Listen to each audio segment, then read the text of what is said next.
What up, Broshi?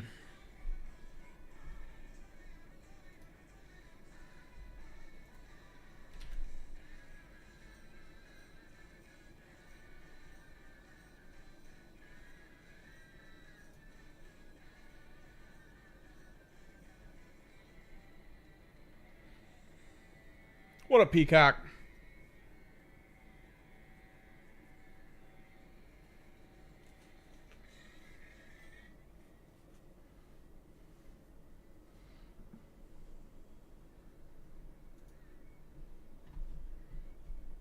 Give you some more Mooney Suzuki.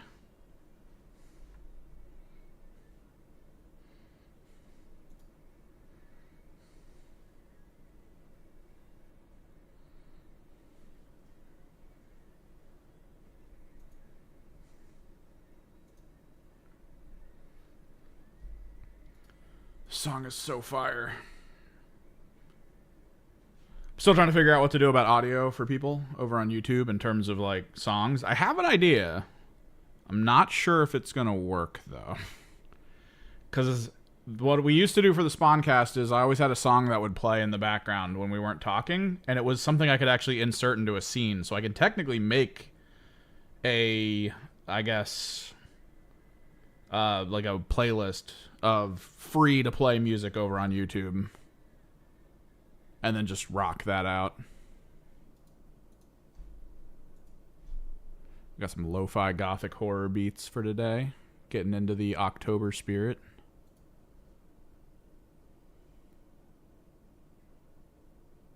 What up, Veteran Quinn? I've been alright. I've wanted to put more video out, but I don't know. I've not had the moment, I guess, or the drive.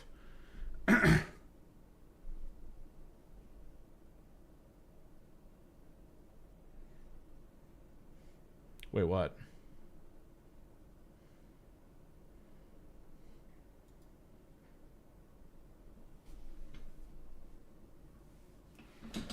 What are we talking about? Probably because YouTube did something to you. Not uncommon.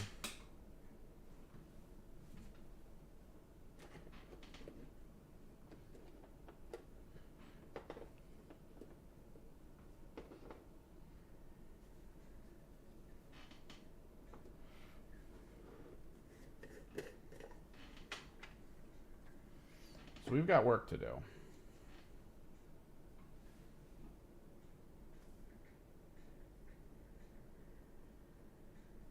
Oh, Shammy. God damn. What's up, Shammy? I think we might need to do a little bit of corrective stuff.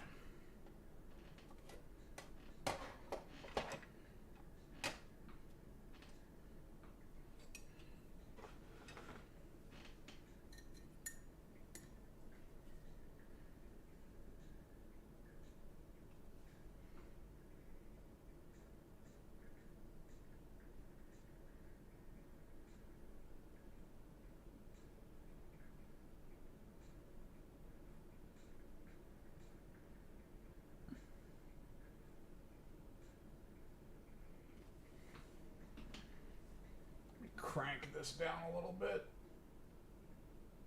There you go. Bit bright. We got the flats done. And to be clear, I know you're saying her. This is a Slaanesh model. So, it's a bit of both. Like, there's nothing more they, them than a Slaanesh demon.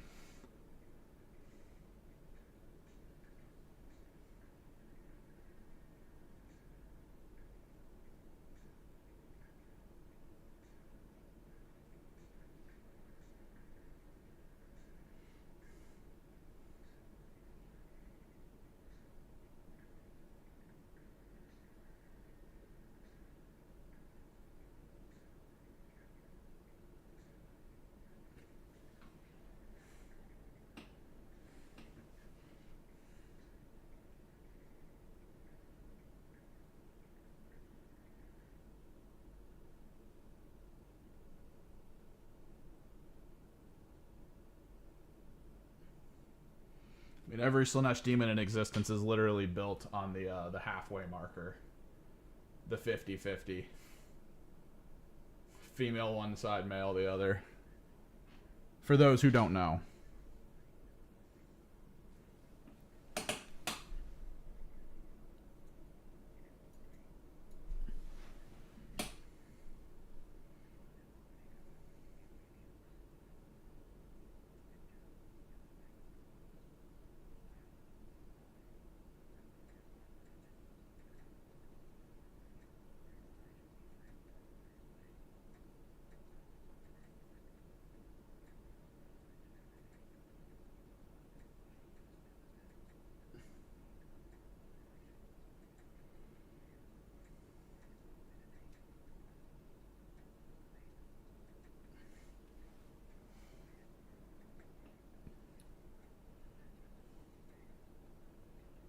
Oh, there you go. Your name changed. I don't know what that is.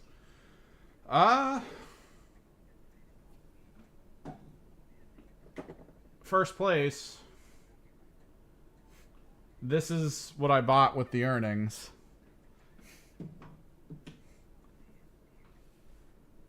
Dominated with mandrakes. I'm telling you, man, mandrakes are good. Even in the new setup, the new rules and all that, the new approved ops, I think I could have done just as well. Possibly even better. Oh, okay.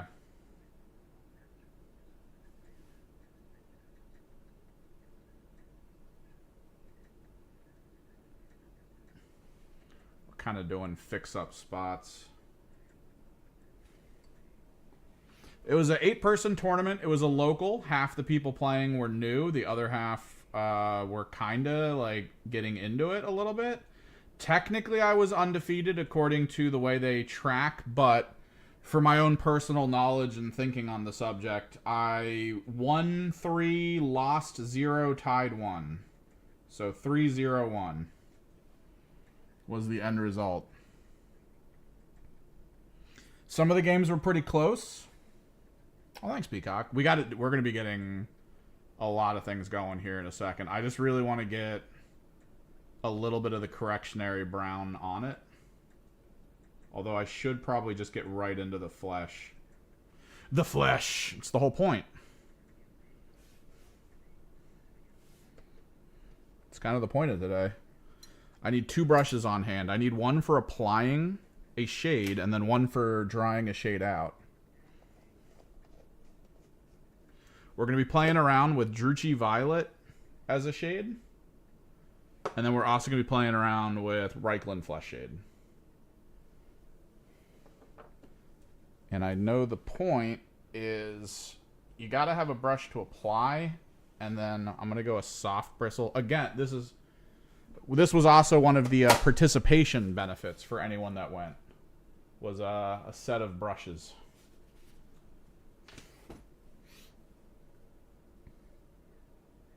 Oh, nice.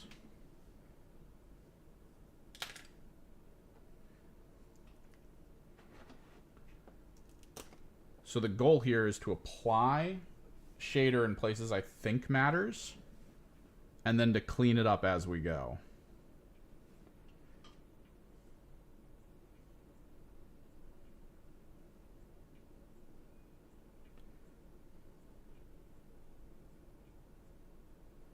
So like all these like weird wrinkly things down here.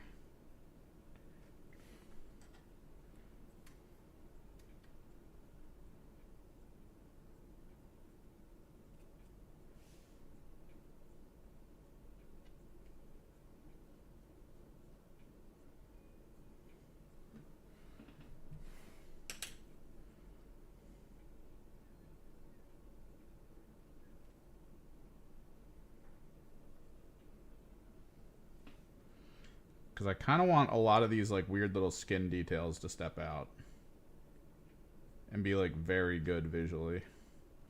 And the thing is, I've looked at a lot of artwork and stuff for this model. Not a lot of people lean into the idea that all these things coming off of their back. Well, do not want to use that one. all the stuff coming off of their back, people tend to look at it from the perspective of this is like fabric. Right? Like they always paint it like fabric. But man, when you really look at this model and you realize that the connection point just goes straight into the skin and that there's really not like a seam,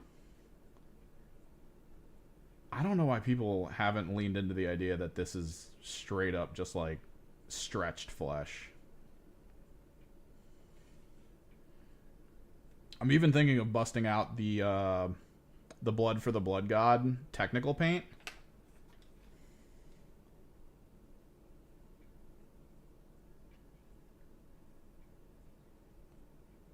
And like occasionally dabbing it to look like maybe it's being stretched a little too far in some spots and it's like bleeding.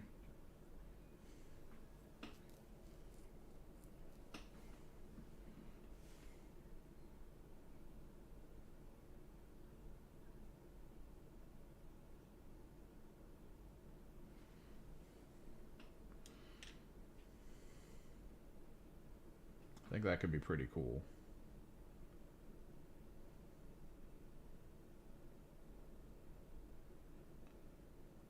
So just hit it with the shade. Quick and impactful spreading.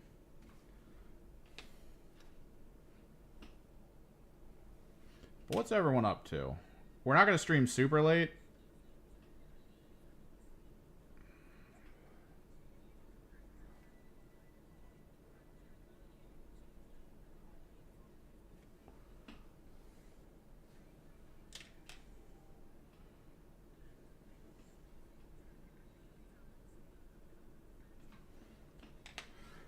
Spotify, why?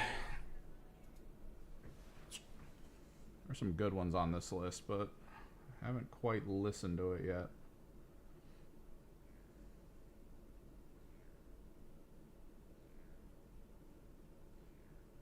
Worst case scenario, we'll go back to the punk rock list.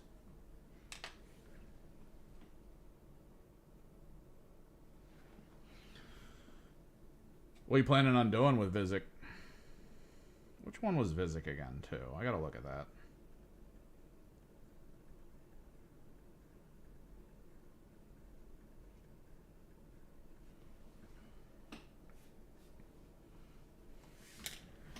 Well.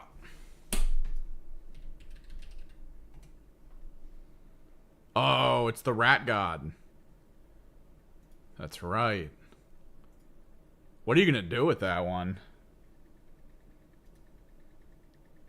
Like, you touch a monster of that scale, you usually got to go into it with a plan. What are you going to do with the cloth, the leather?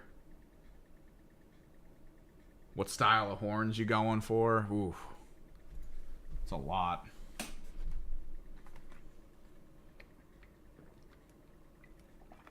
OSL could be fun.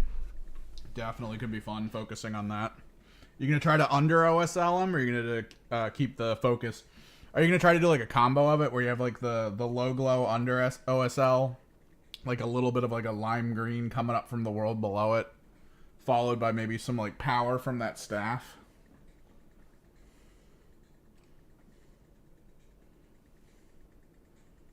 That's a good one. I've been trying to get people at the store that I go to commission me for stuff. They'll bring it up, but then they won't do it. Like, I'll talk to them about it. I'll be like, you know what I would do for that? I would do this. And they're like, holy crap. And I'm like, yeah. And they start talking about it and being like, I think I might do it, man. And then they just never do it.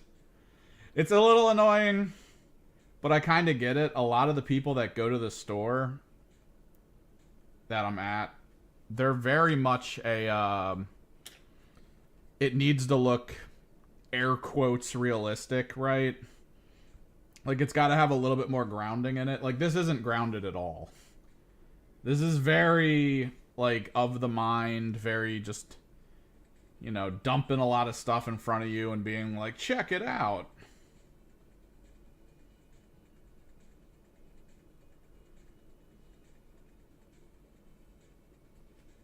Whereas people would want this to be a little bit more like straight up the way the box art is at the store that I'm at.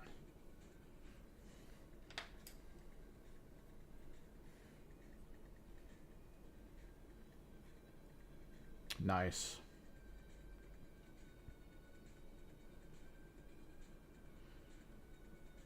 I still really want to do a base, like an LED in the base for something. I wanted to do it for my Fulgrim, but like it was so sad seeing those UV reactive LEDs just not looking that interesting.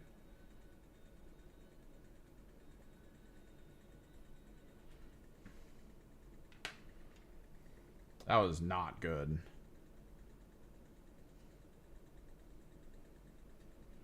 I also missed out on Armies on Parade, I think. I think it's over. At least the store did their day where everyone brought the stuff in.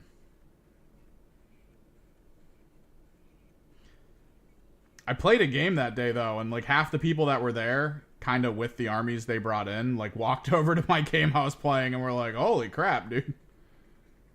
Because I was playing my Thousand Suns and I brought my my Mutalisks that are all super bright colored.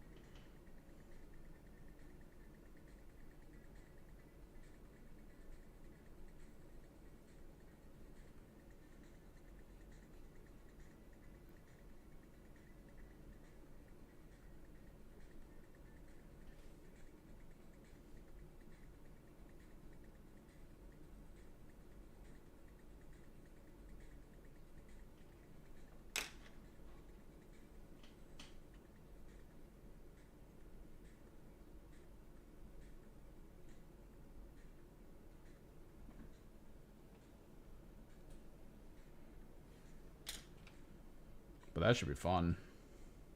It's great to OSL the large models, I think.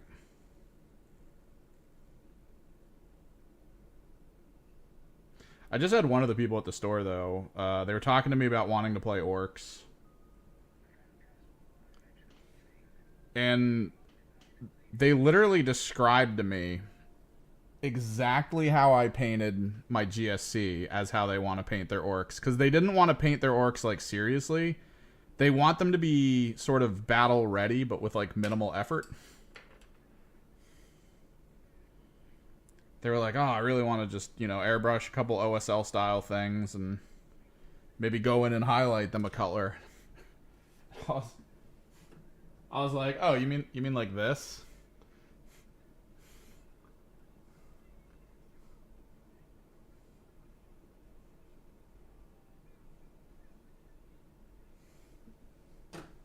They were like, oh, yeah.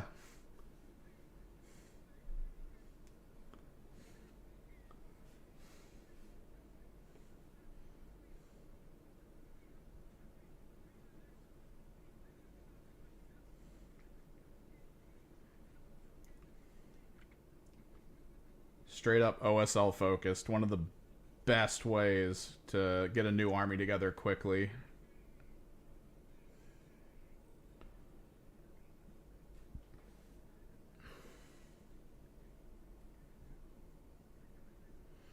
So this is mostly to create like slightly different feeling in like the surface. It's getting into the recesses a little bit and filling in some of like the steeper areas. But I don't want the overall Reichland color to overtake the pale flesh too much. That's why we're going back in with the clean brush and clearing it up a little bit. And then we're probably going to go in a little bit more after this dries to hit certain areas. I actually picked up a new paint today. Titan Violet Pale. It's a super pale flesh tone that's partially purple. Perfect for demon flesh tones.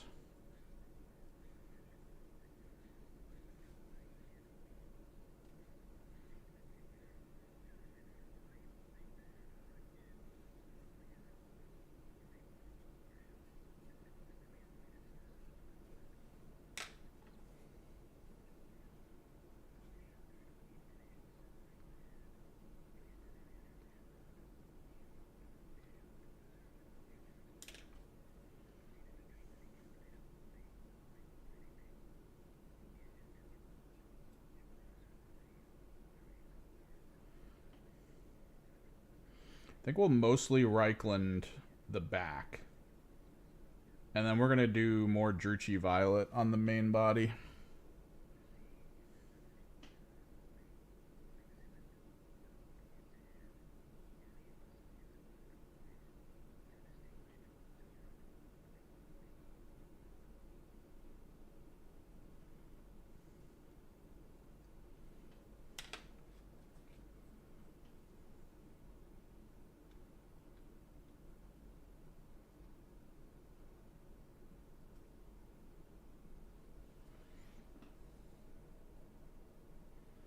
All right.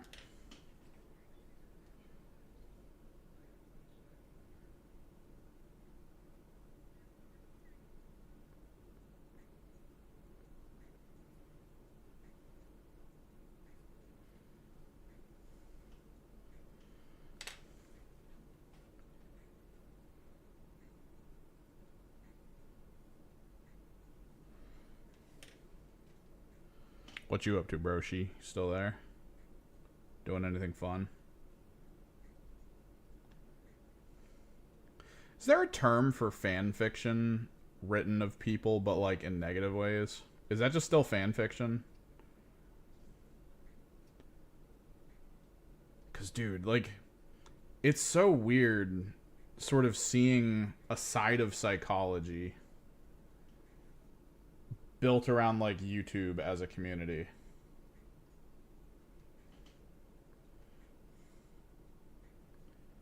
Like, the amount of people nowadays who, in the comments under the Spawncasts, will, like, write whole stories in their heads, I guess, and in the comments about me and, like, anyone else on the show. That's always, like, negative in orientation. Like, that's crazy to me. Like, why can't we just get the Sonic the Hedgehog kind of fan fiction, where I have to read people talking weirdly about us doing things to each other, and just be like, ugh. Ew, brother. Ugh.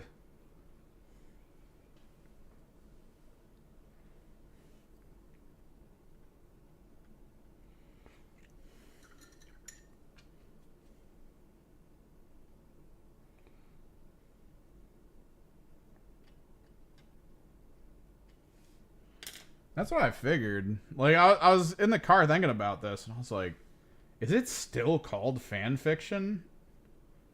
And yeah, I mean, it is what it is, I guess.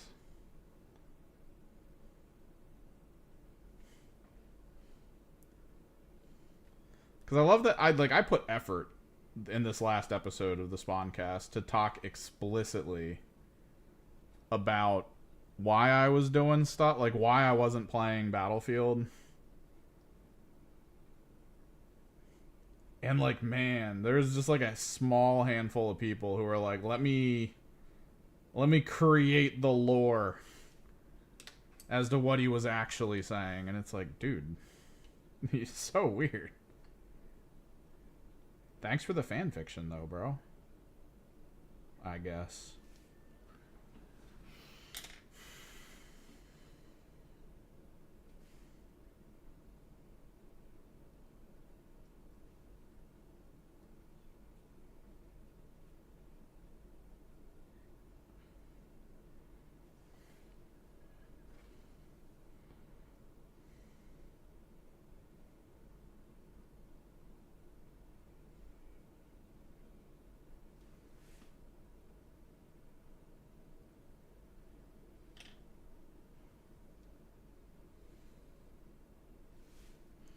Well, the thing I'd interact with it more if tone was actually readable. Because I feel like half the time, if I were to respond to someone, it would be in like a joking way, but then they might read it as though I'm like really mad they said something, and then, you know, that just feeds them. That just makes them be like, oh, I'm validated. And it's like, that wasn't what I was looking for.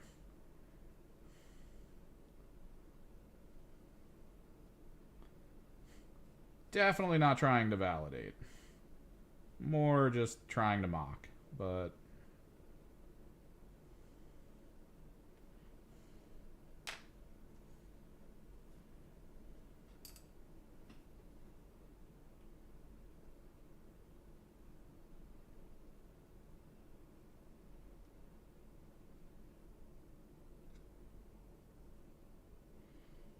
Ooh. Any animes this season arc rollover that got your eye? I actually went back and started watching one of the animes that like I was debating watching, but then I like it sounded kind of dumb, but then I was like, let me try it. And I was 3 episodes in, and then I downloaded the rest of it, including the startup of season 2, which it's one of those animes where it ends a season that gives it like a week break, and then they get right back into it. So they're on episode like 15 now or something, 14, 15. It's the Grievous Soul one. I don't know if you watched that. Dude, that is a dissertation on the stories others create for you getting out of hand.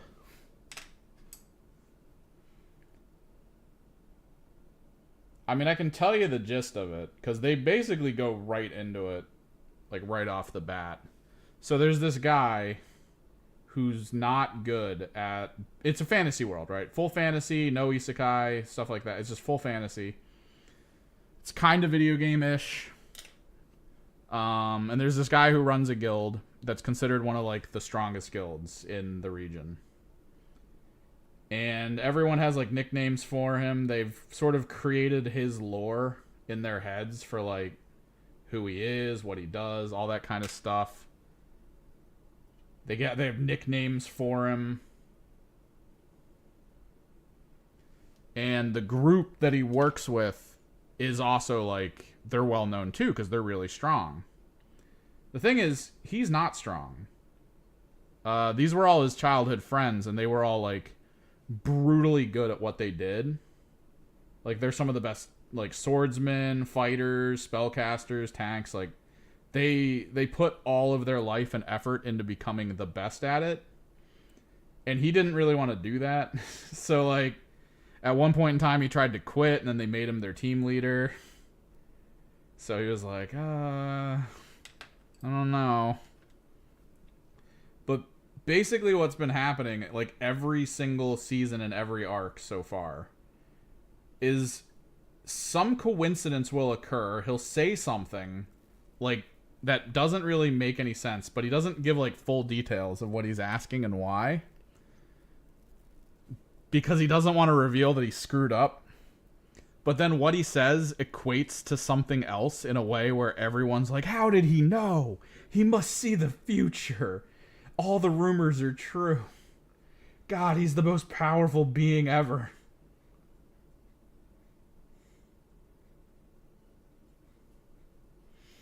But it's kind of interesting to look into it because, like, a lot of his friends who are extremely powerful, the reason they got there was actually because of him, but, like, by accident. Like, his sister's one of the greatest mages of all time, but it was because he has this addiction to using artifacts. So artifacts will have, like, abilities and spells in them, but you have to refill them with mana, and it takes a lot of mana, and it like, drains you pretty effectively. So he would just get these artifacts, use them, and it was fun. And then he would tell her to recharge them, not thinking about it. So she was constantly, at a young age, draining her mana to empty, not bringing up how much pain she was going through because of it. And she just kept doing it all the time for him, not complaining. He didn't think about it at all. And the next thing you know, she has like more mana reserves than anyone in the world. And it's just like God tier. He would buy these like crap artifacts because of his addiction to them and like wanting to have them, that his friends would get into and start like using, even though they were bad. Like, he bought artifacts that were like, if you put this on, it's going to pull all of your muscles in all directions and possibly kill you. So like his fighter friend started wearing it, and that was how she trained her body to basically push it to the beyond limits. So, like, him just being dumb put his friends in positions of extreme power.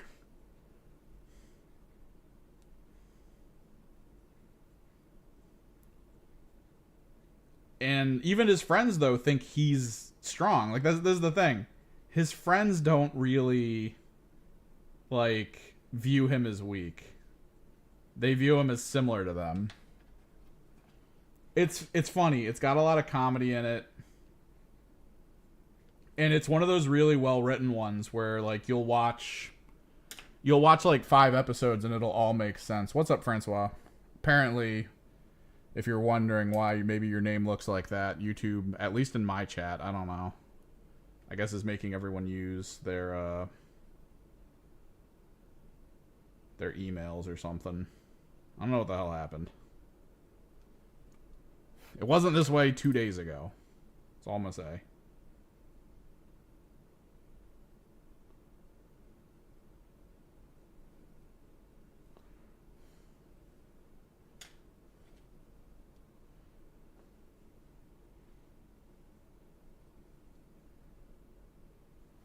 I wonder if it was a change that happened today, and then for Saturday's Spawncast, everyone in chat's just gonna have their emails up. Ugh.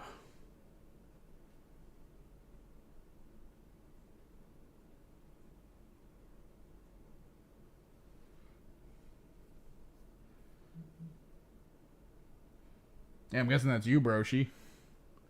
I'm gonna have to take a look at it too with my own stuff here in a second.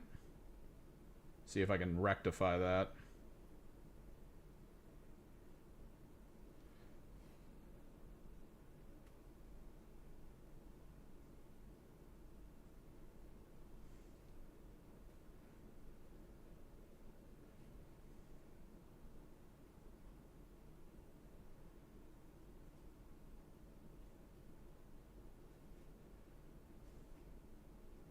I mean, it's not like it's hidden information. You can go to anyone's YouTube and like go to their about section and see their email that they signed up with. It's still just like awkward. You know, build up interaction with a handle. It did something. Like it changed something.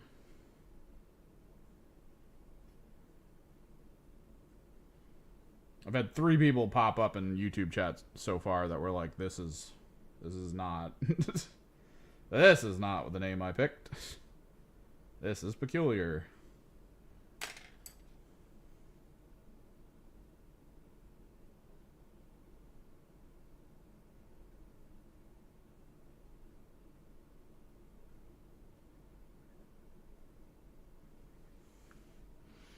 Alright, basic front side flesh. Let's get some backside flesh going.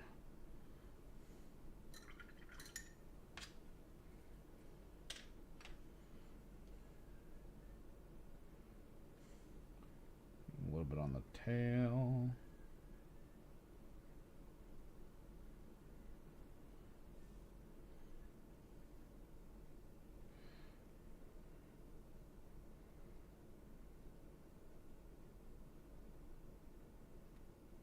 Well, behold, your opt-out doesn't matter anymore. I guess. I don't know. I wonder if this is due to like some of those overseas requirements for people to use like platforms now. Might be related. Them just like forcing a shift.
Might do a couple small blood for the blood god details. I didn't like the water sorcerer's ending. Broshi, did water sorcerer actually, did I turn on? Hang on.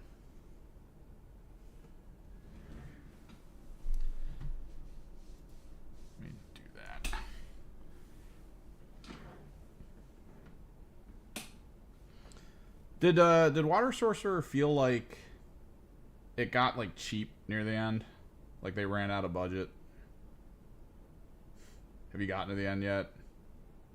I've never been more disappointed in an anime's closing. Actually, no, I have been. That's a lie.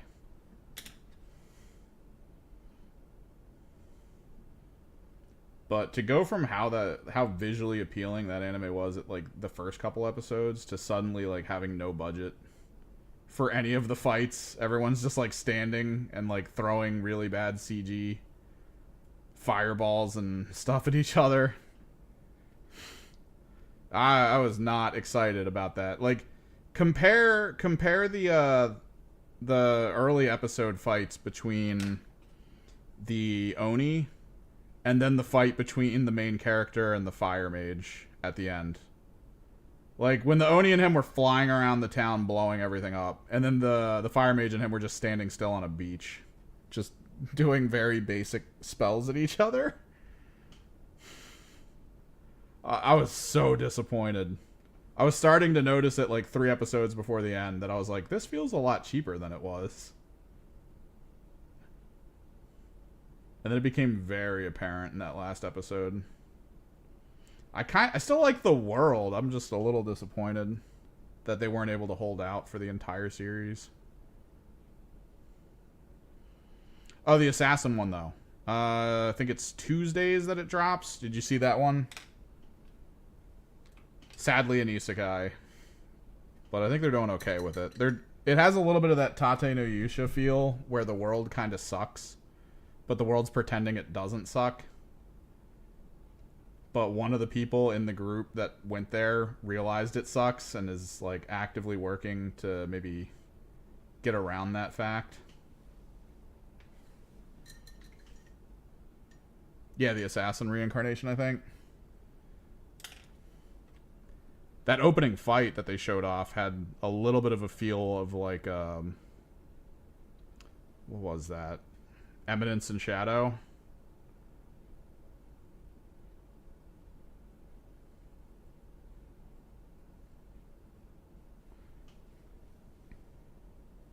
It's pretty decent so far. It's only 1 episode in. You always have to give it like 3 episodes to fuck up.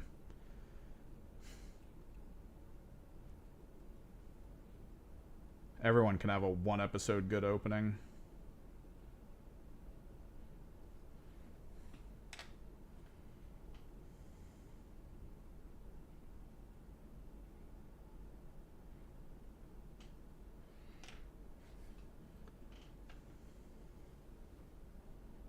Alright, then we'll switch over to the Violet for the body, and then we might put Violet a little bit into the back as well.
I'm still kind of mad about that Water Mage one. Because it felt like Grimgar.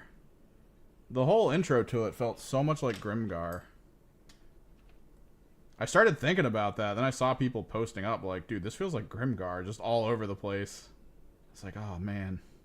They better get this right.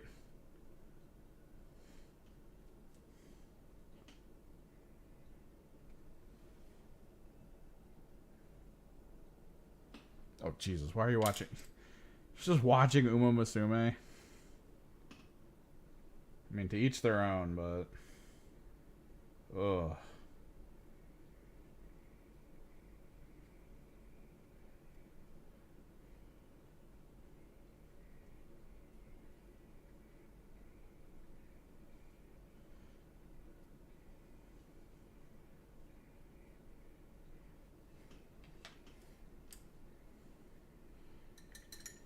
I mean, just watch like the soccer anime or something, man. Come on.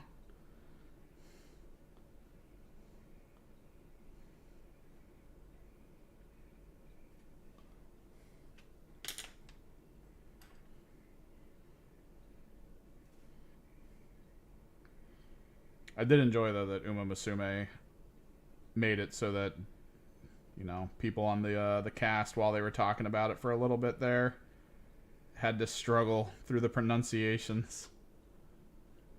Just the whitest bread people you've ever met. Umara. I got you, buddy.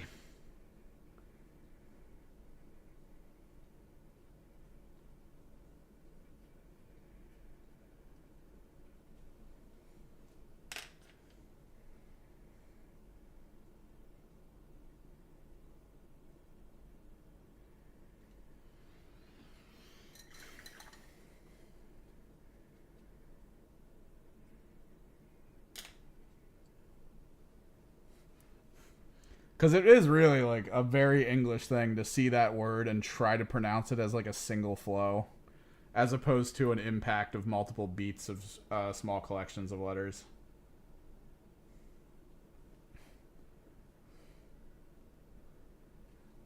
Umamuse me.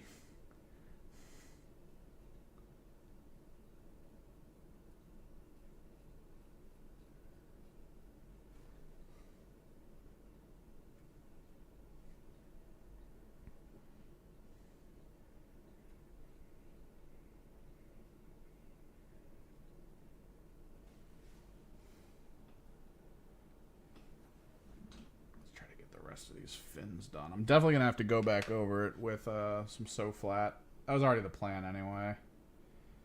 No matter what you do with Reichland Flesh Shade, it always kind of coffee stains a little bit on surfaces like this. Minimizing that is a good thing though.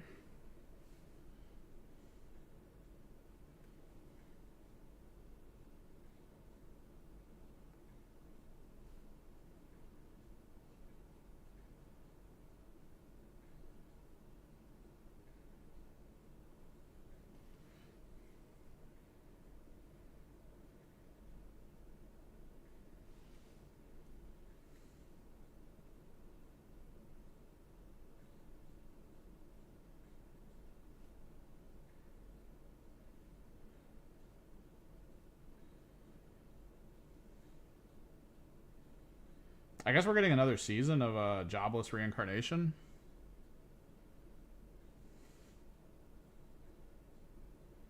I felt like at the end of that last season they were kind of cutting it off and doing the whole like, now go read the short novels. It really felt like that. Like there's a ton of closure. A ton of like final big moments. And now they're doing another season, and it's like, oh, all right.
Still gotta figure out what I'm gonna do at this next tournament if I'm gonna go to it.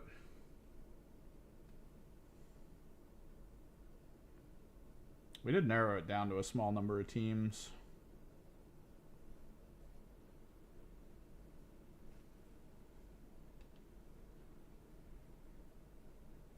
I just don't really have, like, I'm not really leaning in any one direction for it.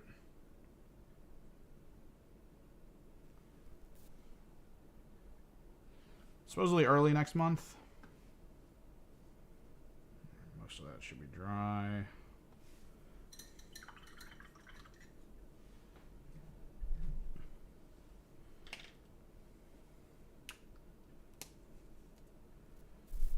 Which means I do need to look into it. Because if I go something like the Scouts, I'm going to need to sit down and really think about early game on Scouts.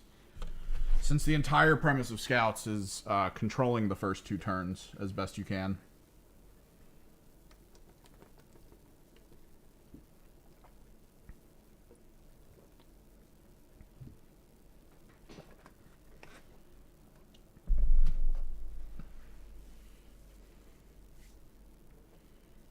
Alright, Druchii Violet and other components of the flesh tones. Gotta be a little careful with it, though, because it can go on a little strong. I might actually try to wet palette it a little bit. Make it kind of dull.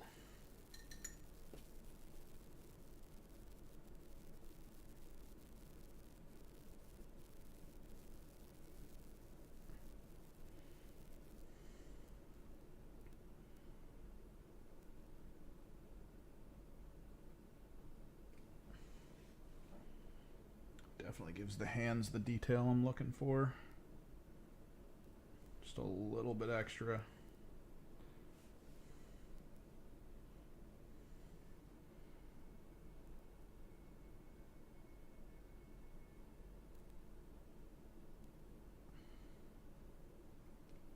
Areas around the bracelets. The armpits.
Extra purple in the shadows.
Any good horror movies you guys go to over the October month?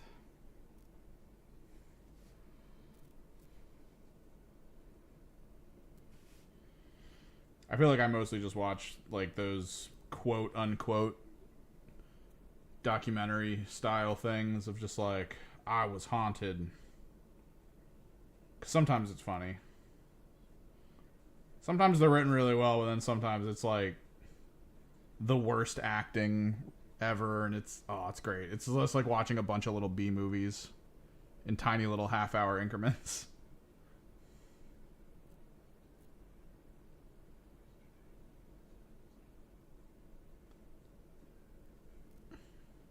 Let's toss a little bit of purple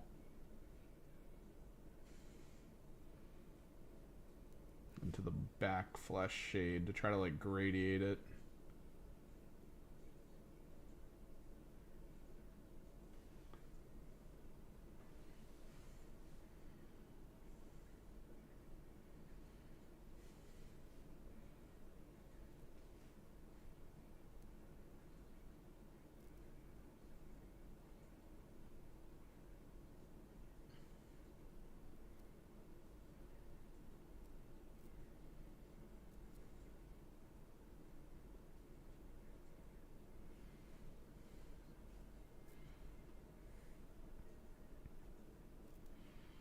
Are you just gonna watch Chucky? Is the Chucky show like really like? I think every time I've watched it, it feels less like a horror thing. Like I don't. The Chucky series as a horror concept feels more just like fun action, I guess.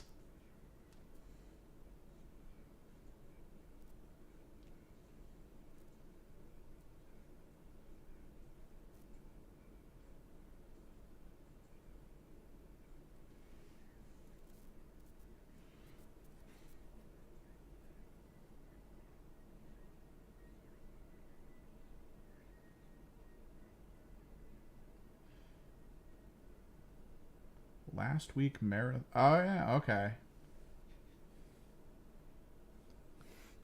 I was like, that's a weird string of words. That are you trying to activate me like the Manchurian Candidate? Then I realized what you were typing.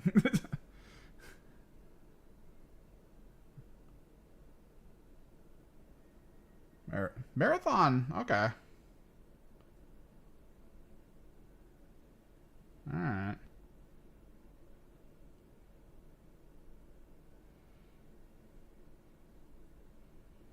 I highly suggest for those out there that haven't seen it yet, give Color Out of Space a shot. What I'm going to tell you is going to make it a little fun, I guess.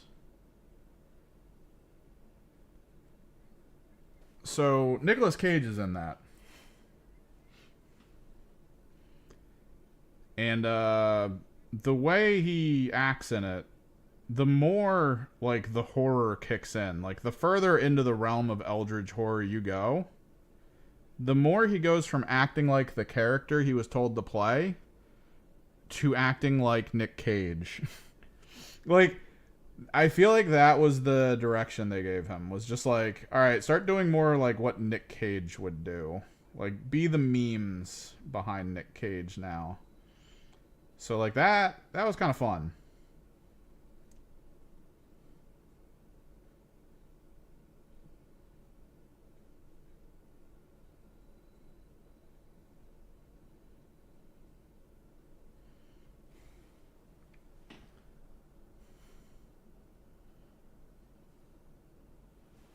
And then outside of that, The Void was pretty good. I like eldritch horror. I like the kind of horror where it's like there is no escape.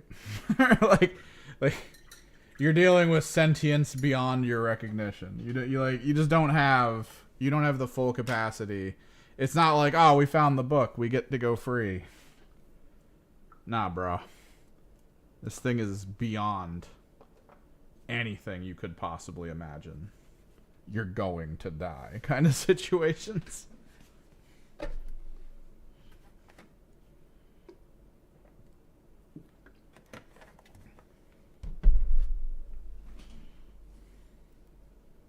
The Void was great for that.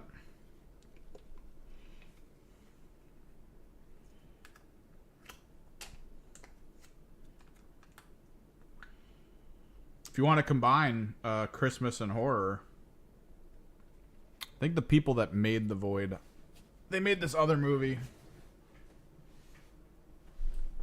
Let me take a look.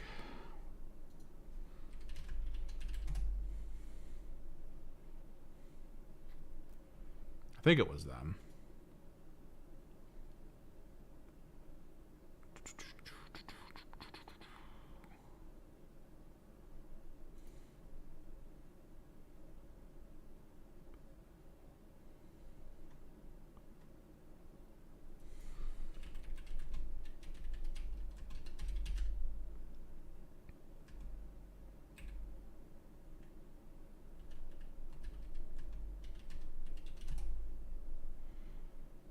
Rare Exports.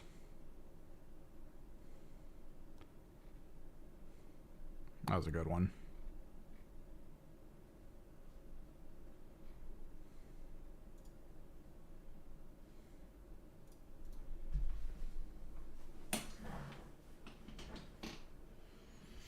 So we've got a couple things we need to do here for just building the flesh tone back up over the shade.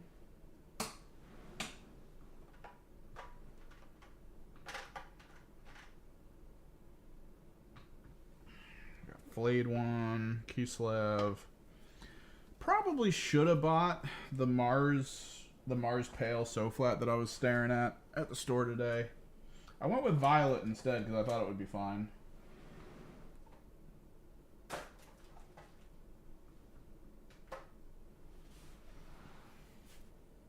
But we'll see.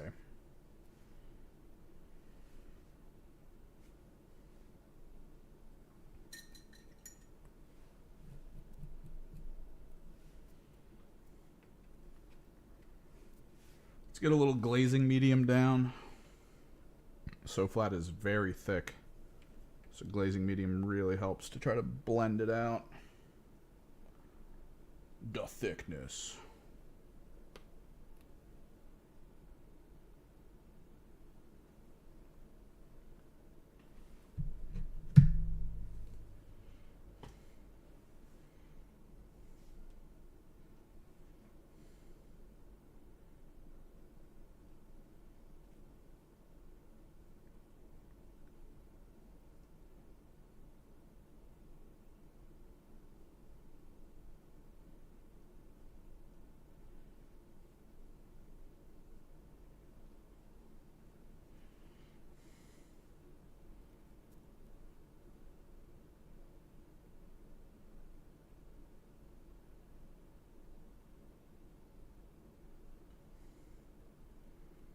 Nice and bright.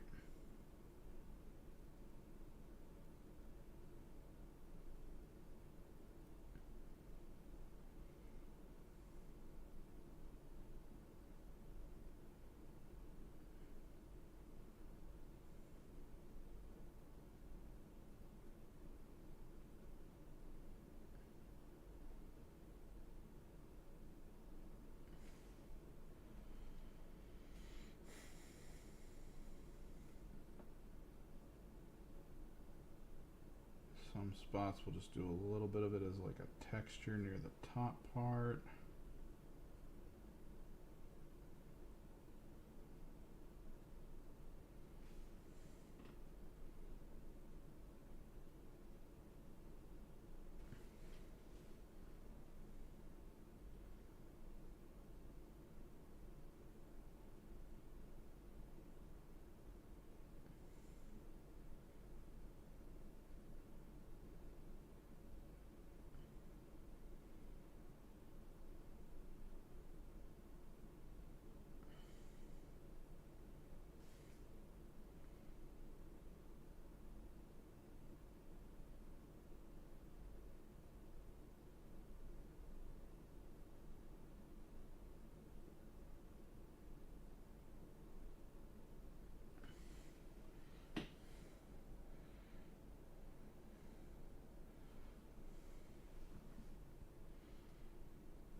So yeah, I'm going to be using this as a Demon Prince.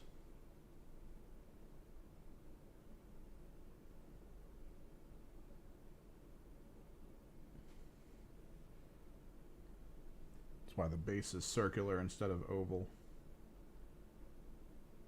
The trick is, if I win this next tournament, I'm going to be buying the second box that this store has if they still have it. And we're going to be doing the other variant.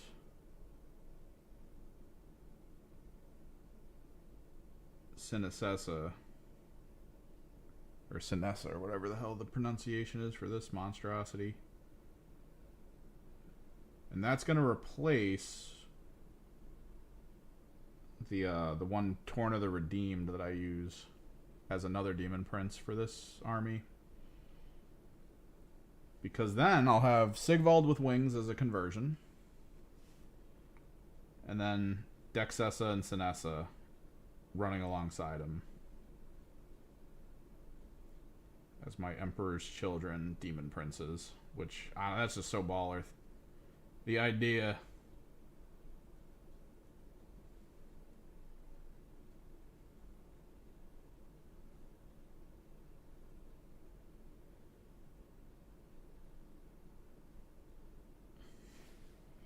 all to run an army that I'm not even like 100% good with.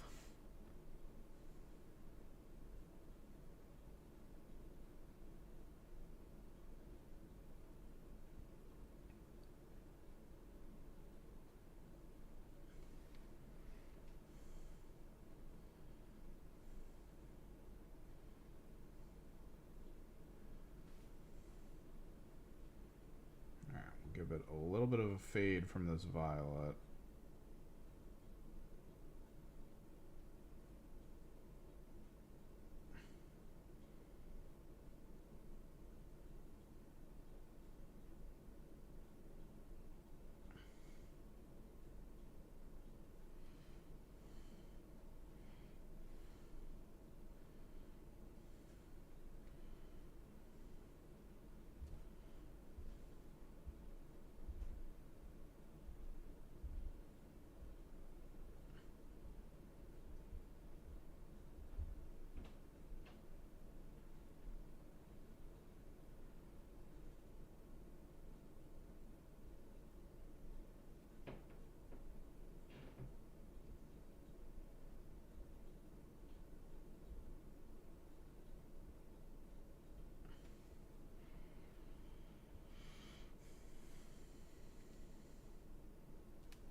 Just brightens up some spots.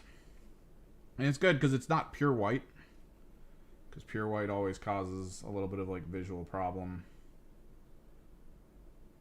Unless you do it as like specifically highlights. And because with the glazing medium, it actually is a little bit lower than its normal opacity.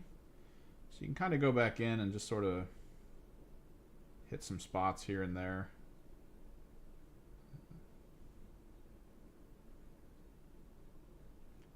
After the main stuff dries, just to brighten it up a little bit.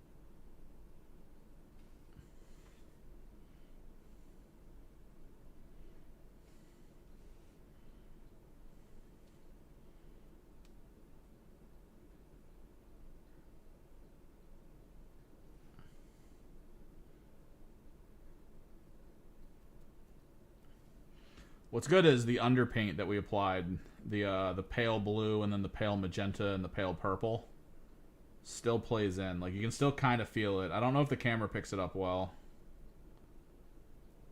But like skin toning here is so drastically distant, or distant away from like back here to even here.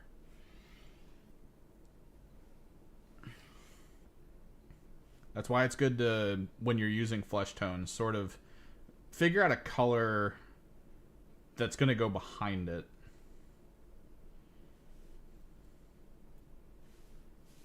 Alright, we got to think about something here.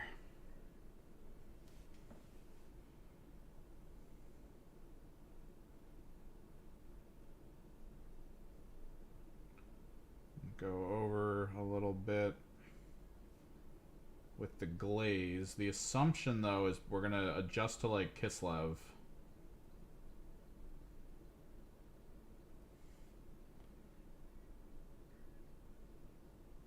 Maybe at about the halfway marker, or maybe like a third.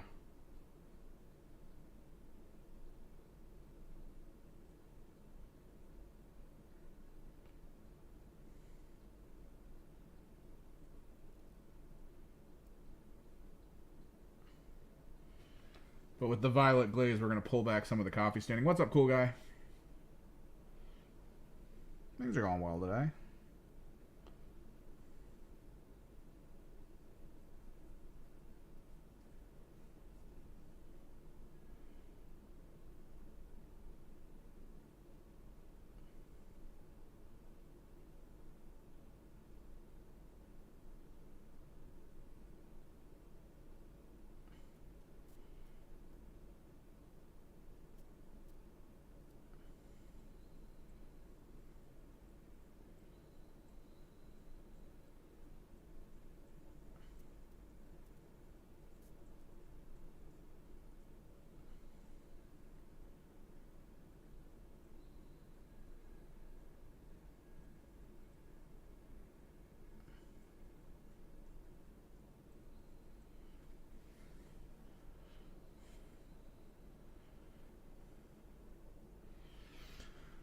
Creative block comes and goes. You can get around it by just forcing yourself through it.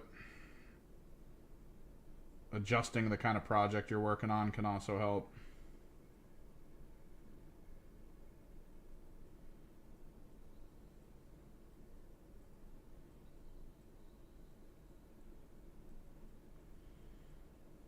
I mean, this has been sitting on my desk for a while, but mostly because I was just trying to get all the stuff together for it.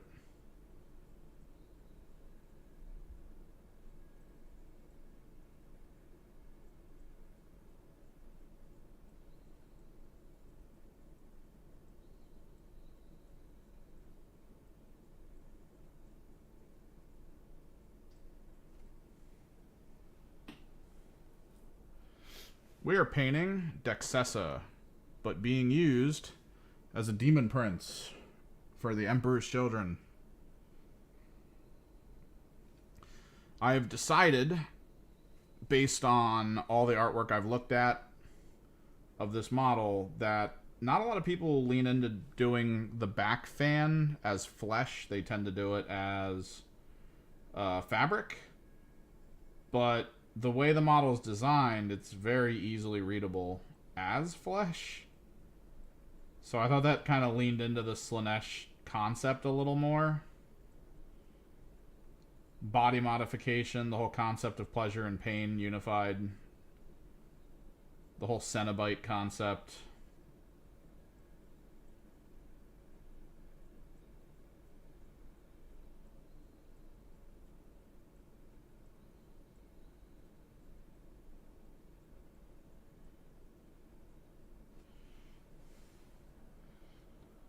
So we're slowly building up from flat color underpainting through shader application into glazing of flesh tones.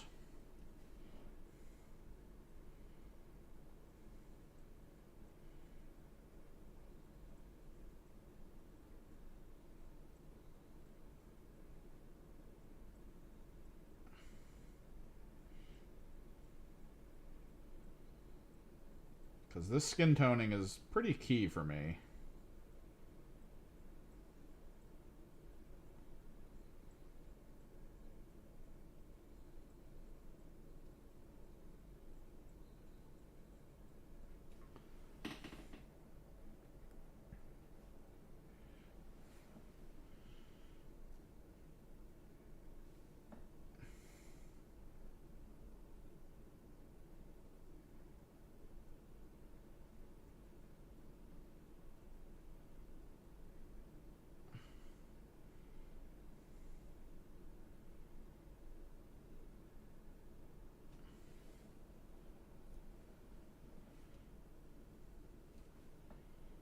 that glazing step now.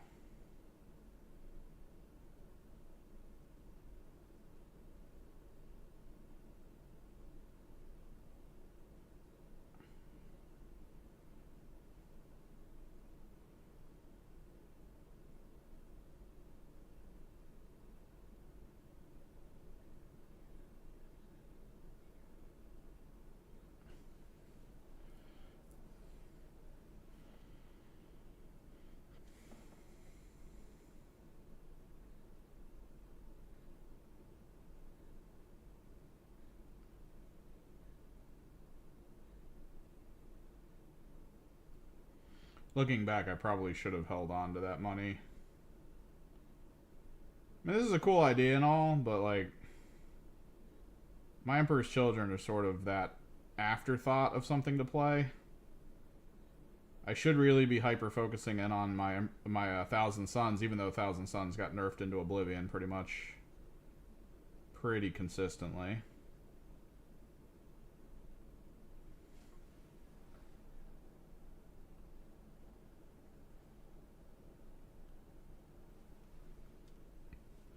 Well, we're starting with the thin areas near the top. We're starting with the violet. It's like a violety flesh tone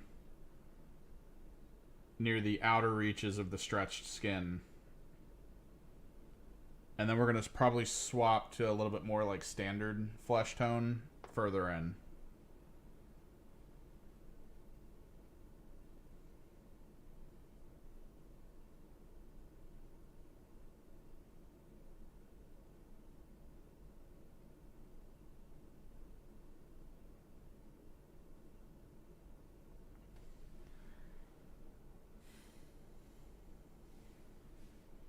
And then I think once we get past that bit,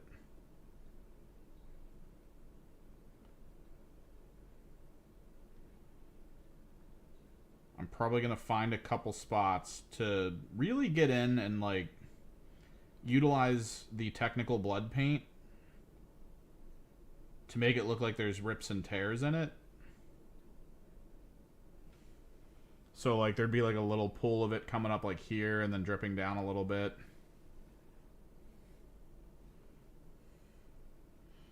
Oh, yeah. We used some standard, like,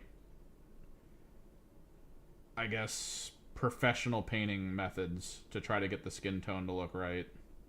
Undercoloring it with blues and reds and purples in areas just to, like, emphasize blood flow and stuff.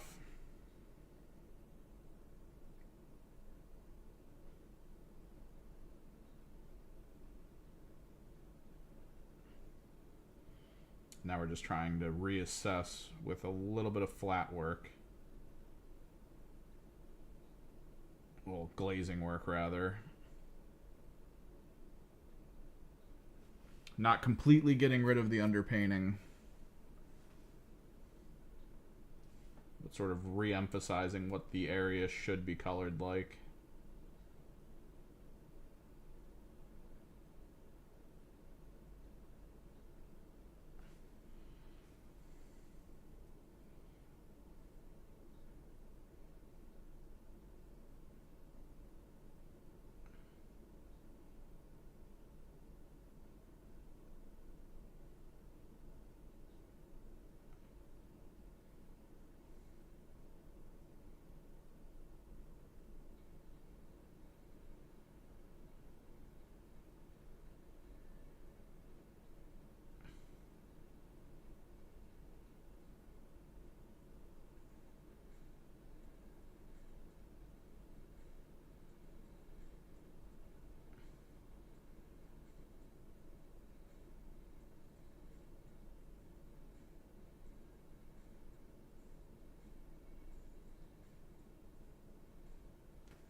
What's your project you're working on? You said you were just starting up.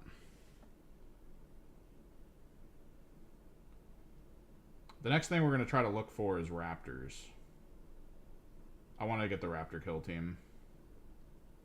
But I think with all the parts and everything I've collected over the years, I think I can preemptively get that kill team together.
Oh, nice.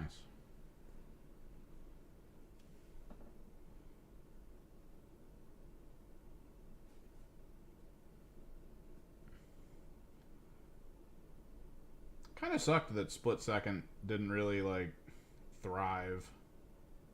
It was an interesting idea.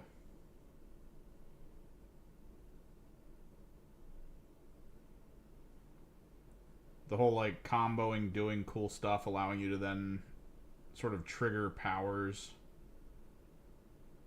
that allowed you to reshape the map you were in.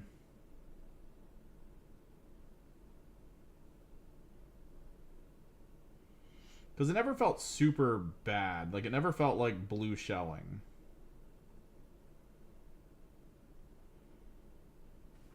Most of the situations in Split Second were like, oh, new thing happening. You need to, you know, show how good of a driver you are by avoiding falling material or whatever. Like, it's cool. Because the person triggering the event also had to do that.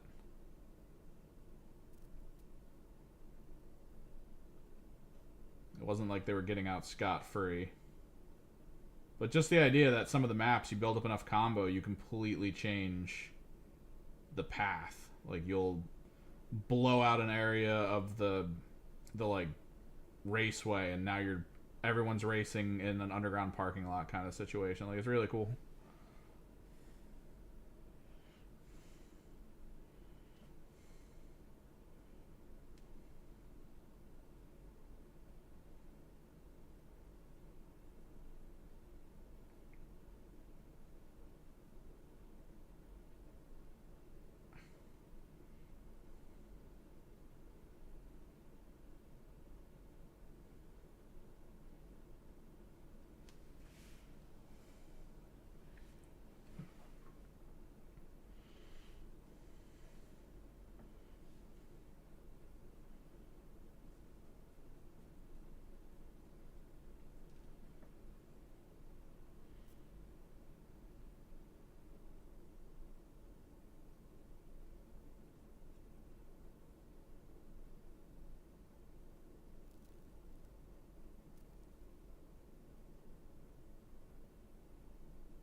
No, yeah, it was a crazy game.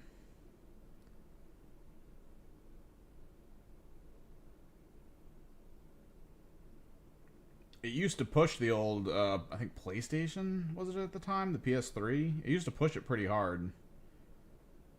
So whenever we were testing the consoles we were repairing back in the day, we would usually play a round or two of that.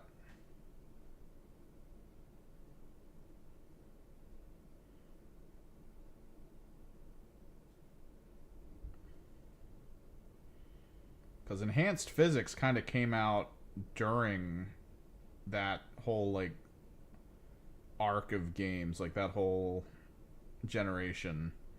So a lot of the companies tried to like backwards compat games with a ton of physics in it.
Well, I mean, gaming as an industry is just awkward.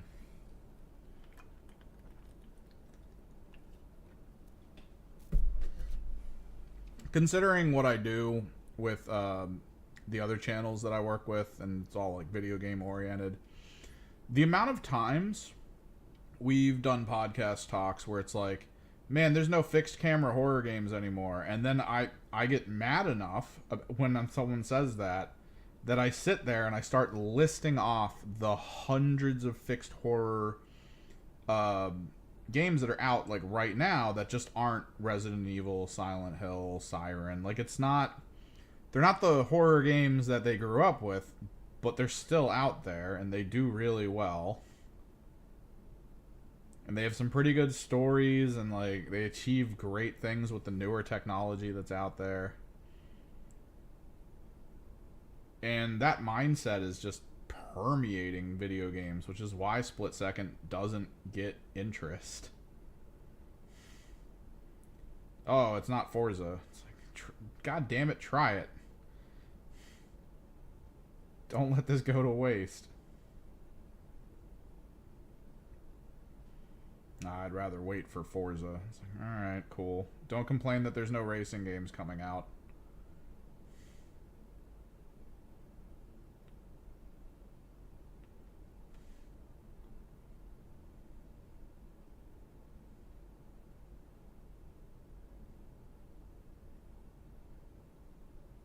Like, part of me thinks that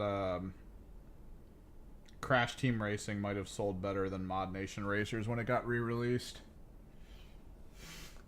And it's like, dude, you guys could have just like bought Mod Nation Racers and had like a pretty good kart racer. You probably would have had a second one by now.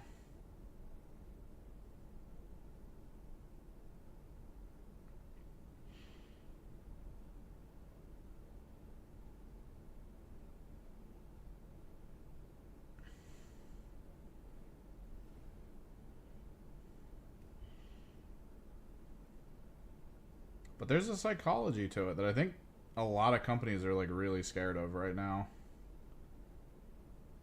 That's why we're seeing all the remakes we're seeing. It's because the assumption is no one will buy it unless they played it when they were a kid. It's such a high risk to make a title that no one's ever played before.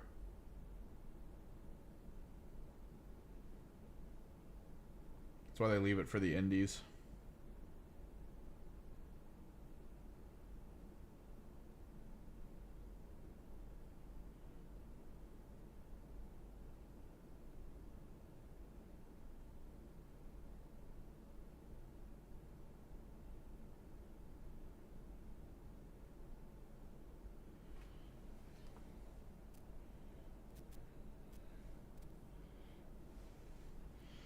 And it's weird to see too. Like, okay, so the podcast I do with the bunch of gamers, like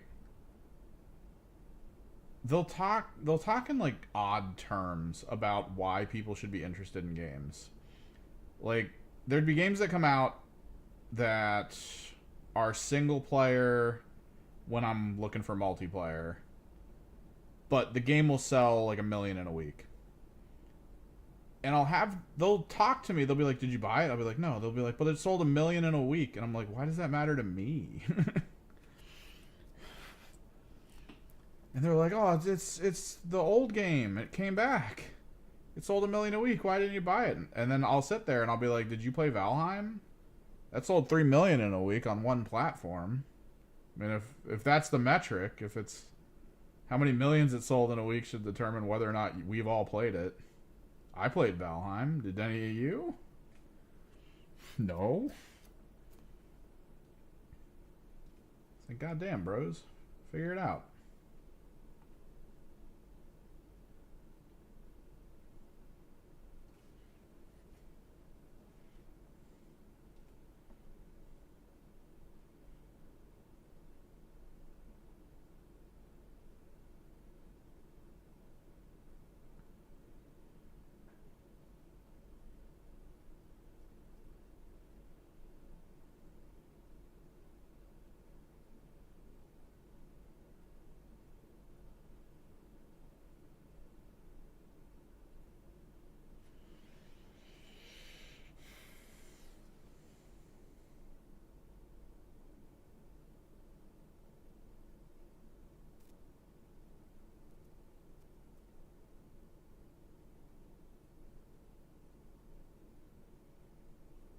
Oh, it's such a weird mindset to have.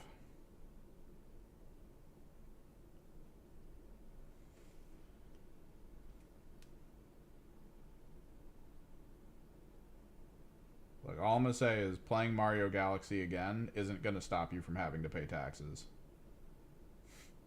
It's gonna give you the feeling again of, when you didn't have to.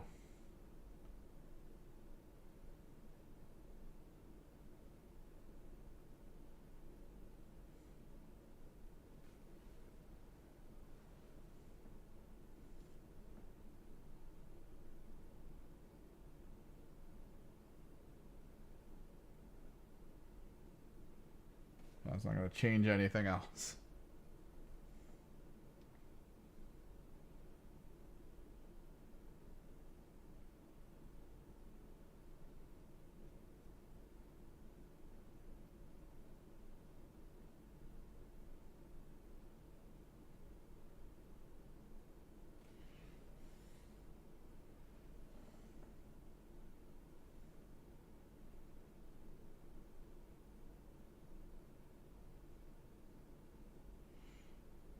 It is interesting to think about, like, the gaming path, though, right? Like, an entire generation of people nostalgic for console games have sort of single-handedly created an entire generation of people who, like, were raised on tablets and cell phones. So they raised the very thing meant to destroy the world they like, which is so very human.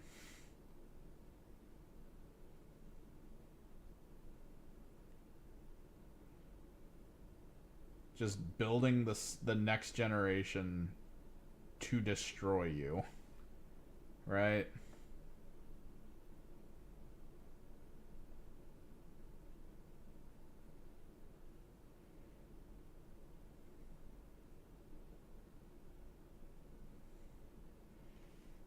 You sort of created the people who are going to get rid of the entire system you enjoy.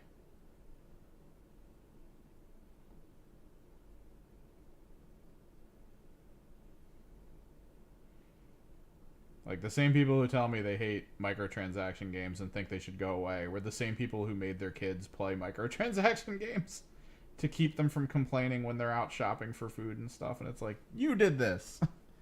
You did this. This is on you.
So now all video games have to adapt. All video game companies, rather, have to adapt to the very social structures created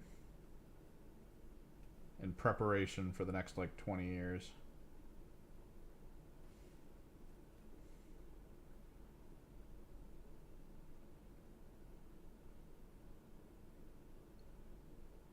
Keep the nostalgia heads in by making remakes and sequels. Get the new people in by making games as service. No in between.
No one else does. Just you, Broshi. Here's the thing. If my friends contacted me and were like, yo, we're all getting it, I'd be like, cool. Or if John contacted me and was like, yo, we play on Fridays, I'd be like, I'll get it.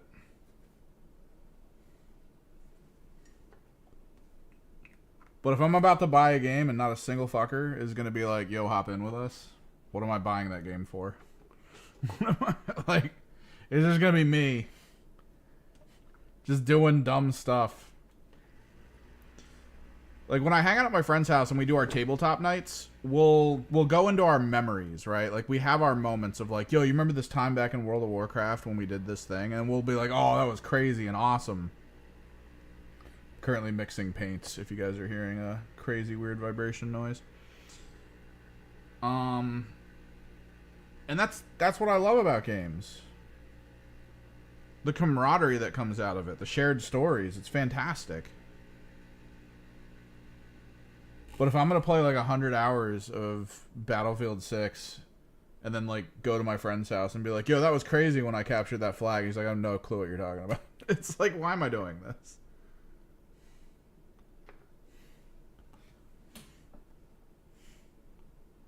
We'll try to finish the back first before we go to the front. I want to see how this works.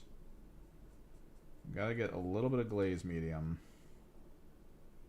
And then we sort of work back into the white a little bit.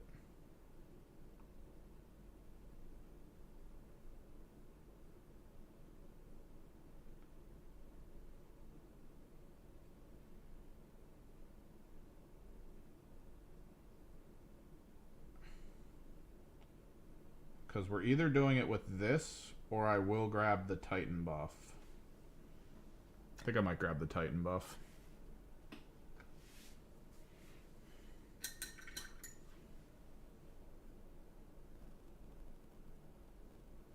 No, I'm not playing Hedonites in AOS.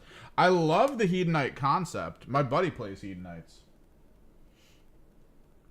I love the idea that comes from the Hedonites, where it's let me throw this down here. Where it's, oh man, you rolled really poorly. do you want a 6? And it's like, you either say yes, and then your opponent gets bonuses, or you say no, and you take damage. God, I love AOS. It sucks that there's not a big enough crowd locally to really want to dive in, like, with all the thoughts and strategy in AOS. We'll go Titan buff here. A little glazing medium.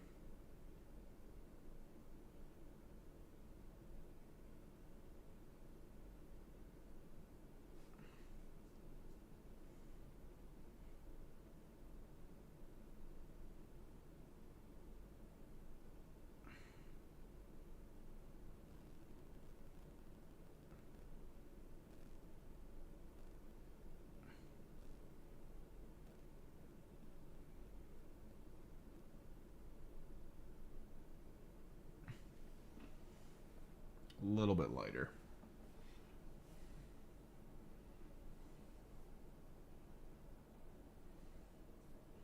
Here's the thing, though. All I want is, in a game like that, is just a little camaraderie, right?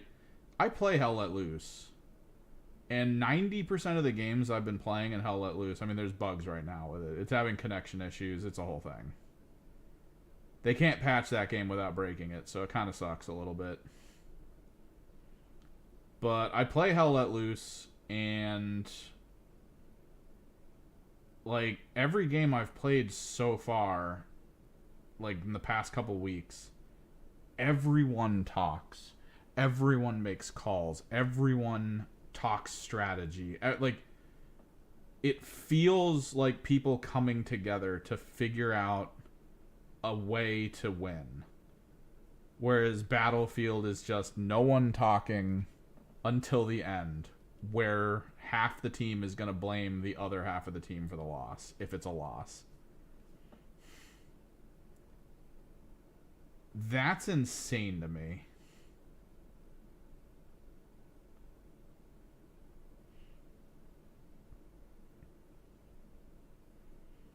And I certainly much prefer spending like an hour in a game with pitched battle lines and, you know, just it feels crazy to get through to the other end.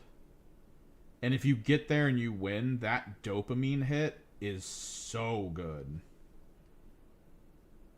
Just that feeling of I goddamn did it is so good.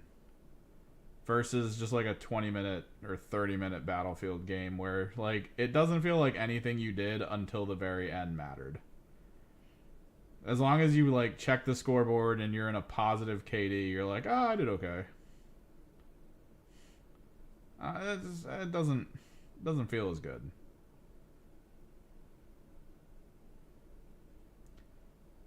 But catching an engineer trying to satchel your tank and shooting it, or shooting them before they can pull it off, and then that tank going on to actually like hold the objective that you're having a hard time holding long enough that your team can capture the next point.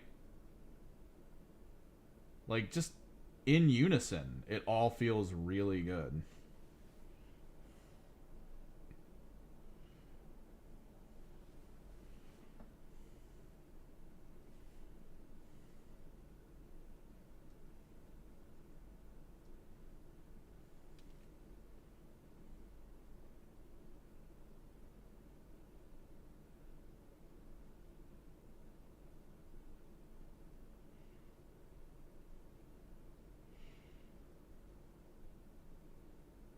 But if I was playing with a group of people, the all gas, no brakes approach to Battlefield would probably be fine, you know? Play it with the people on the podcast. We could go on the next show and be like, oh man, that match. That game was crazy.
But I mean, that's the whole reason I got into tabletop. Well, back into tabletop, rather. It's that limit, right? Like, I have to have a local community. I have to go somewhere to play. I have to see a person to play. I have to talk to a person to play. I might run into them at an event or something else, and, you know, we can reminisce, go over interesting concepts. Just feels better. It'd be like if I had a local fighting game community. I probably would play more fighting games if I knew of a good local community. I know the Shuriken, I think it's the Shoryuken forums. Like, they have a big community locally speaking, but I don't know if that kept going.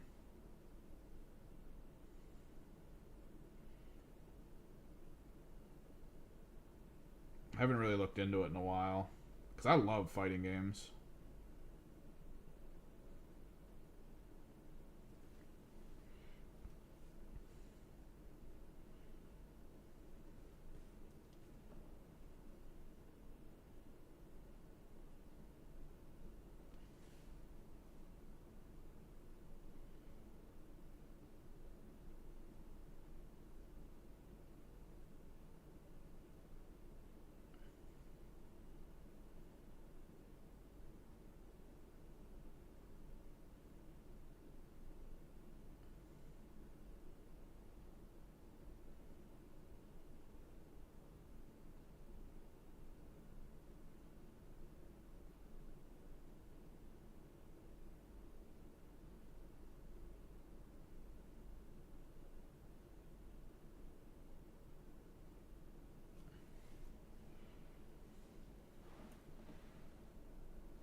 Saw Dragon Ball Fighters came back into existence. My favorite little meme I saw online about that was that Sparking Zero did so bad that they resurrected Fighters.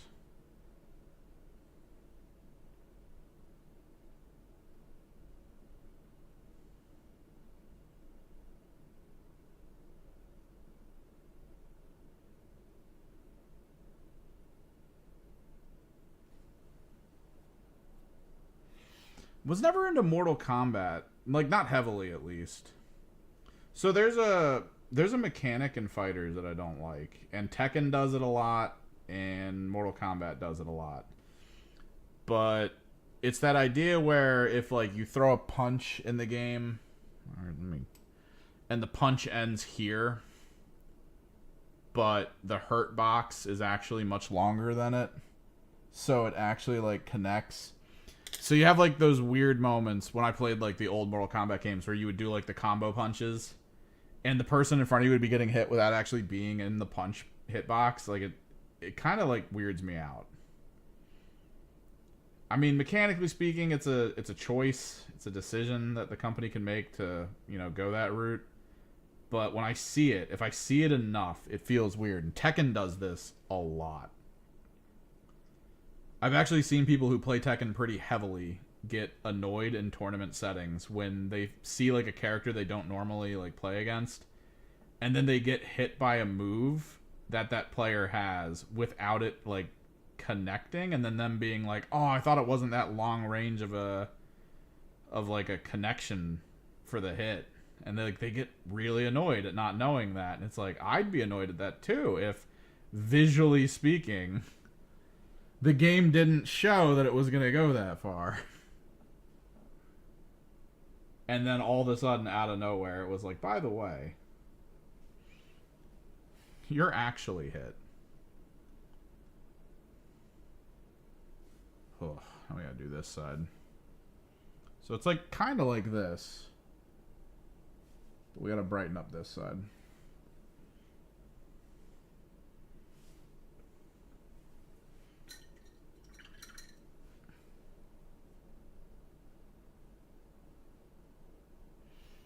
I just remember when they rebooted Mortal Kombat and I played Ermac because I was an asshole.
Still have Tatsunoko versus Capcom upstairs.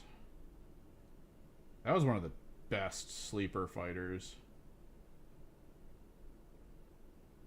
It really shouldn't have limited itself to the Wii. It was so cool.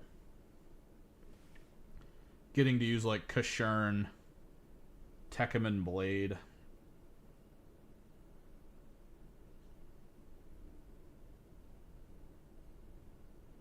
The robot from Lost Planet. Like, let's go. That game was so awesome. They had Rival Schools character.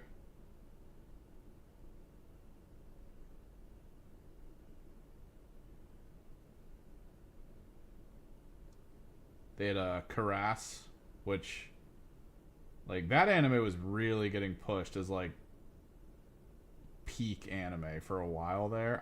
I watched the whole thing. It was okay at best. It was pretty stylish, but, like, eh. But they had him in the friggin' game, and he was so badass in that game. Every time you swap to like the different character, the theme for that character would kick in. It was so good.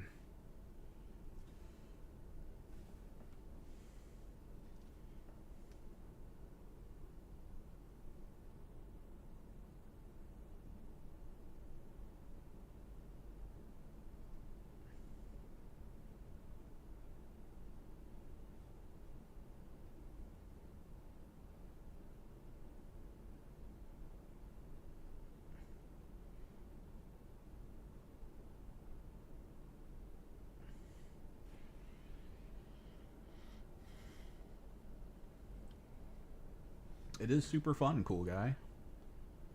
Really happy with it. A lot of my ideas for how to like paint the skin and get everything to work properly came together a bit better than I expected, I guess.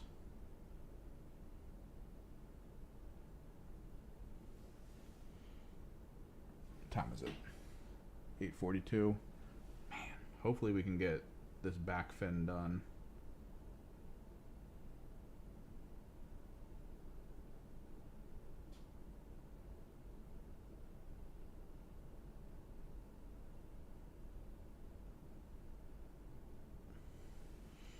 Then we'll have to do the gold.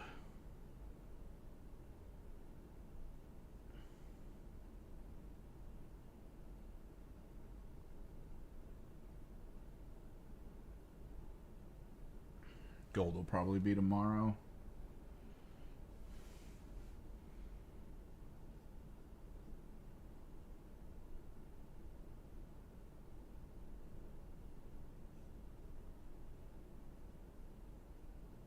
Key things after the skin's done: gold, horns, hair, and then robe.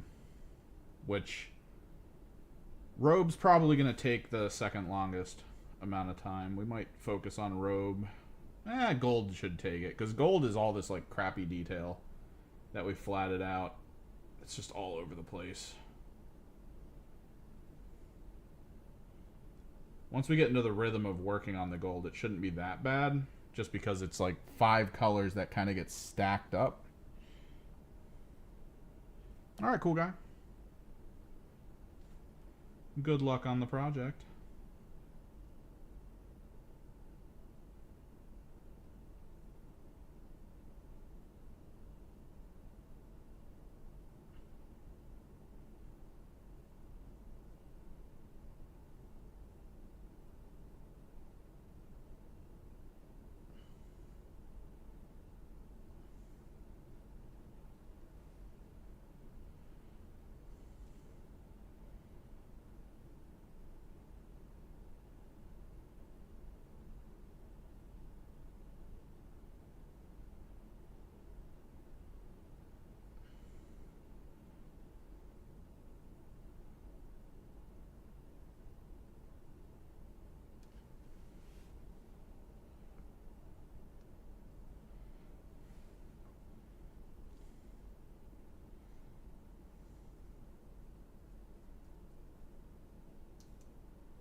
Pale violet skin.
Think of the brush strokes here.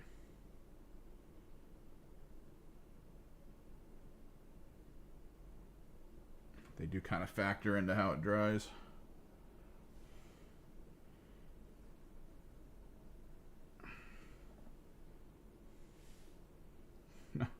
Must find way to hold this.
So yeah, about the YouTube side of things though.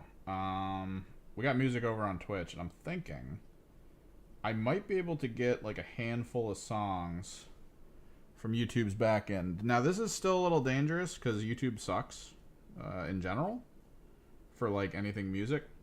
So even if YouTube has a whole section on the back end that's like, hey, these songs are free to play whenever, you can just play them. You don't even have to like say who they're from or whatever.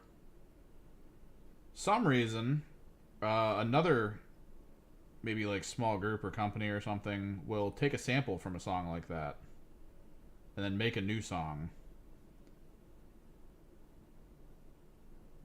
And then if I use the free song on YouTube, I'll get struck by a whole other group for a whole other reason that doesn't make any sense. It's a whole thing. over on Twitch, at the very least, I can do it in a way where you guys hear the music while we're live, but then the VOD doesn't have any. And that's fine. If we could do that on YouTube, that would be fantastic. Maybe one day they'll catch up. But I should be able to do it where I have a playlist running in the background that YouTube can hear that is semi-curated, but will not negatively affect the Twitch experience. There's a distinct possibility of that. We might try it. I might have to start getting that together. Because every time I have like a down moment where I'm really hyper-focused on painting or something, I always think like YouTube is just sitting there in dead silence. And that kind of sucks.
Ugh.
Just a little bit more.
All right.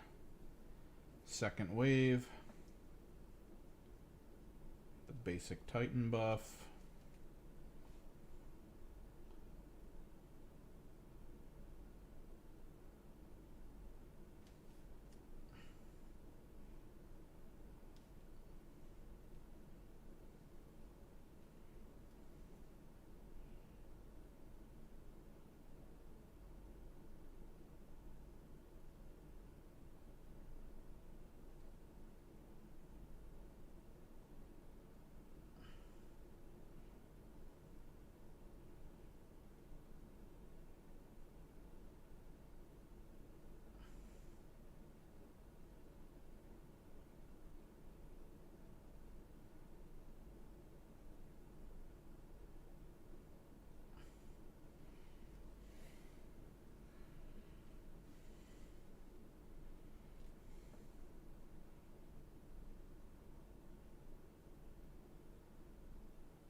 Now,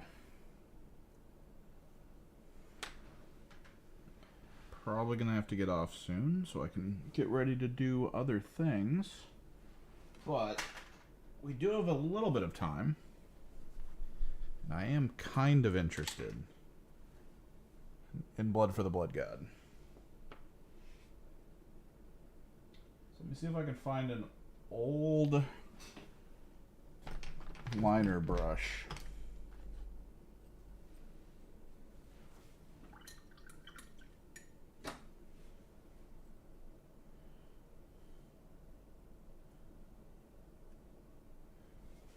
Okay.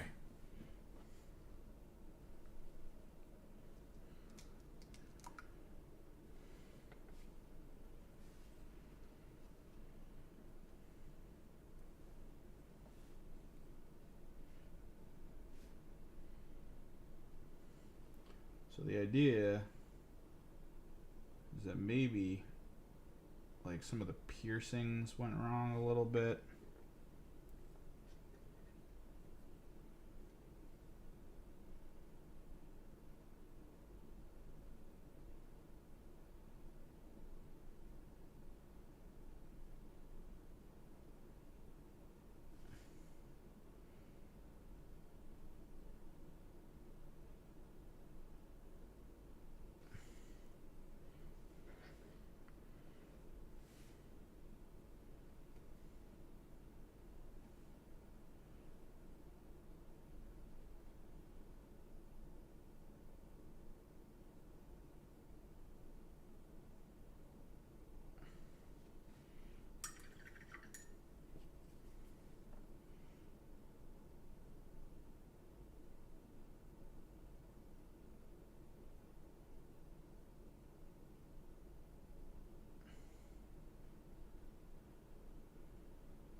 Just kind of pushing some of the grossness.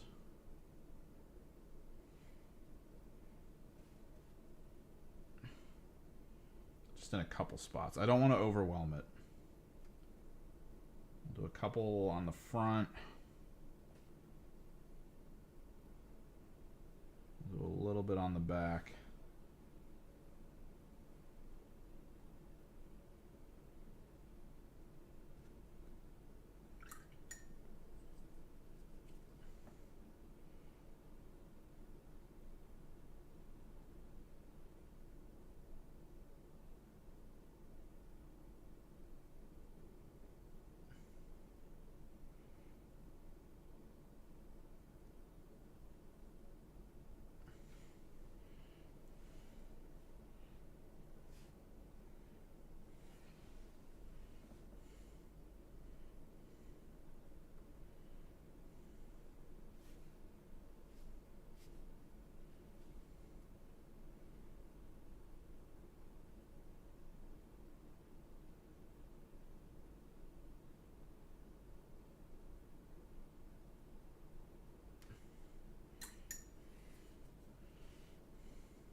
couple spots.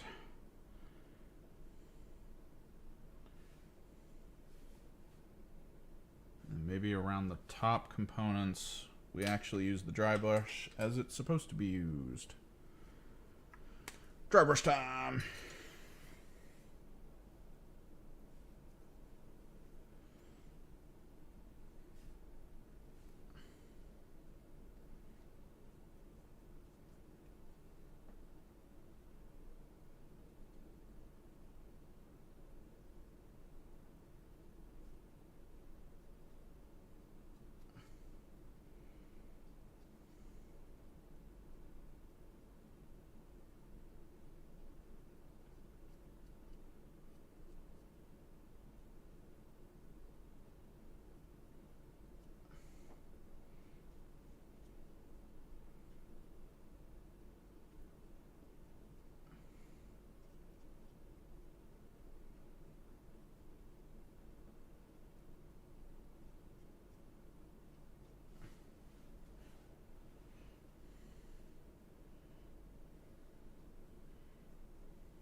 All right. Either gold or something tomorrow. We're going to definitely work a little bit tomorrow night on this. It's either going to end up being gold or it's going to end up being the cloak. I really like how the flesh kind of worked out, though. Let me give you guys a close-up.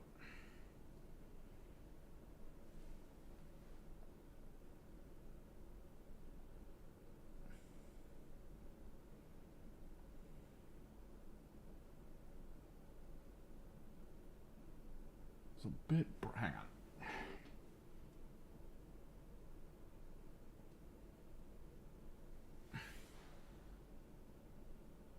So you got the piercing spots where it's like tears in the skin a little bit. No, focus. There you go.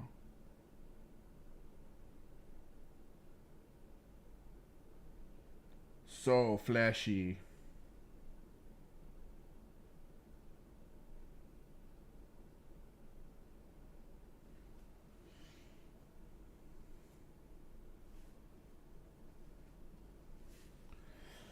Pretty poggers. Yeah, I'm gonna get moving. My chicken fajita filling should be done in the slow cooker. I kind of want to eat one. Try it out. Yeah, tomorrow, depending on my timing, we'll try to work on another element. Thanks for hanging out, everyone. Thanks for chilling. Maybe if I can put a little time in tonight, I might also get you guys over on YouTube some ambient music in the background. That could be good. Till next time, though. Later.